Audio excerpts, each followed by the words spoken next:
வெற்றியோடு போகுவதற்கு ஆண்டு செய்கிற உதவிகளுக்காக நன்றி செலுத்துகிறேன். தகுதி இல்லாத என்னை தாழ்த்துமை வாழ்த்தி இந்த தாழ்மையான ஜபத்தை கர்த்தராகிய இயேசு கிறிஸ்து எல்லாம் எடுக்கிறேன் நல்ல பிதாவே, ஆமென்.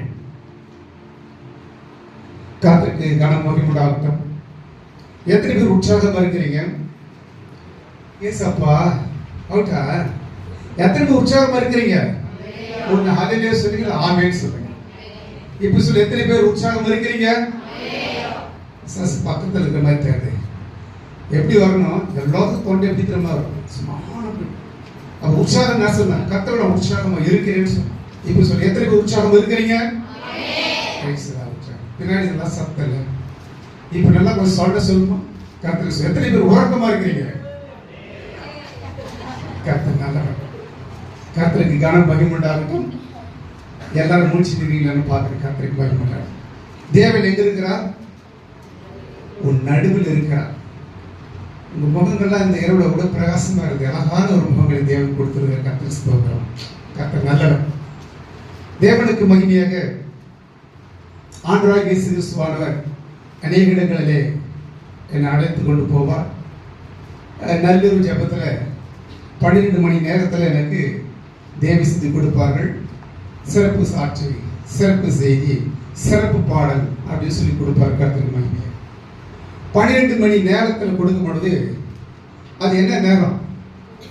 எல்லாரும் சும்மா தாளாட்டுற நேரம். கர்த்தருக்கு ஸ்தோத்திரம். நல்லா தூக்கம் வர நேரம். அப்படி இருக்கும் பொழுது ஐயா ஜெபம் பண்ணி எனக்கு கொடுத்தாரு. மாதர் பக்கம் பகுதியில் ஒரு குட்டிக்கா திரளான ஜனங்கள் இருக்கிறாங்க.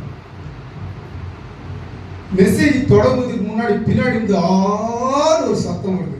அதுவும் அமாசை அதிகமான சத்தம். அப்புறம் ஊழியர் என்ன தெரியல. அவரை போயிட்டு பார்த்தாக்கா அந்த சகோதரி வாய் ஆறு திறந்துருக்குறான்.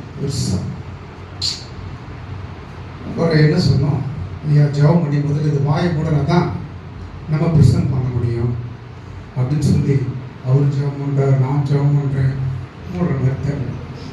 நடந்தது என்னன்னா, நல்ல 12 மணி நேரம்ன்றதுல கொட்டாவி விட்டுருக்குறாங்க.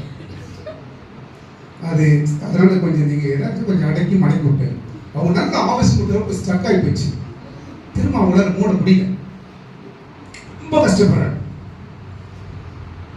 5 நிமிஷம் ஜெபம் செய்து பார்த்தோம். அது சரியாகல. அடுத்தபடியாக அவங்க வீட்டுக்கு சொல்லி அனுப்புங்க, இது மூடுற மாதிரி தெரியல அப்படின்னு சொல்லி. அப்போதான் சகோதரர்கள்லாம் வாய் பெருசுன்னு நினைப்பேன். அவங்க வாய் பார்க்கும்போது அப்போதான் அவ்வளோ பெருசாக அப்படின்னு